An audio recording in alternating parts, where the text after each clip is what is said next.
ہے، روزہ آتا ہے، زکوٰۃ آتی ہے، حج کا فریضہ آتا ہے، تو ان تمام چیزوں کو سامنے رکھتے ہوئے ان کے مسائل کا جاننا ضروری ہے۔ تو سب سے پہلے ہم طہارت کے مسائل کو شروع کرتے ہیں کہ جس کے اوپر اعمال کی کامیابی اور ناکامی کا دار و مدار ہے، جس کے اوپر اعمال کی قبولیت کی شرط ہے۔ تو طہارت کی دو قسمیں ہیں، ایک طہارت جسے ہم چھوٹی طہارت کہتے ہیں، اس سے مراد وضو ہے، اور دوسری طہارت غسل ہے۔ تو غسل کے 3 فرائض ہیں۔ اس کا حکم یہ ہے کہ اگر 3 میں سے کوئی ایک فرض بھی چھوڑ جاتا ہے تو وہ حکم ختم ہو جاتا ہے، یعنی اس کا غسل نہیں ہوگا، وہ ناپاک کا ناپاک رہے گا، اور اس کے بعد وہ جتنی بھی عبادات کرے گا تو بجائے اس کو ثواب ہونے کے اس کو گناہ ملے گا۔ تو غسل کے فرائض میں سے اگر غسل فرض ہو جائے تو غسل کرنا فرض ہو جاتا ہے۔ اس کے 3 فرض ہیں۔ پہلا فرض یہ ہے کہ اس نے غرارہ کرنا ہوتا ہے 3 مرتبہ، یعنی اندر کا سارا حصہ پانی کے ساتھ تر کرنا ضروری ہے۔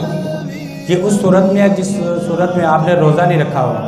اگر رمضان مبارک میں ہے یا عام آپ نے روزہ رکھا ہوا ہے، پھر آپ غرارہ نہیں کریں گے، پھر آپ کلی کریں گے، کیونکہ غرارہ کرنے کی صورت میں پانی اندر جانے کا اندیشہ ہوتا ہے۔ تو آپ کلی کریں گے جس صورت میں آپ نے روزہ رکھا ہوا ہے، اور اگر روزہ نہیں ہے پھر 3 مرتبہ غرارہ کرنا ہے کہ آپ کا اندرونی حصہ جو ہے وہ سارا کا سارا تر ہو جائے۔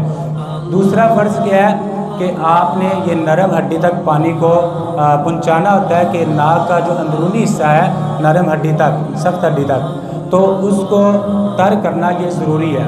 تیسرا، پورے جسم کے اوپر پانی بہانا یہ ضروری ہے۔ اگر جسم کا کوئی حصہ خشک رہ جائے تو آپ کا وہ غسل نہیں ہوگا۔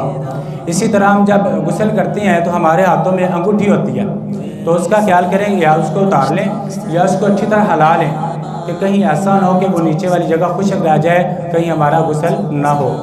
اسی طرح عورتیں بال بنا لیتی ہیں، میڈیا بنا لیتی ہیں، تو عورت کے لیے غسل کے وقت اپنے بالوں کو کھولنا ضروری ہے تاکہ جو اس کے بال ہیں اس کی جڑ تک وہ پانی پہنچ جائے۔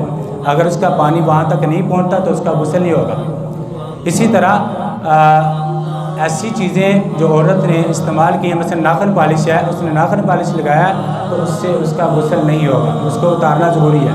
یا ایسا میک اپ استعمال کیا ہے کہ جس کی وجہ سے وہ پانی جلد تک نہیں پہنچ رہا تو اس سے بھی غسل ادا نہیں ہوگا۔ تو یہ 3 فرائض ہیں، ان کا پورا ہونا ضروری ہے۔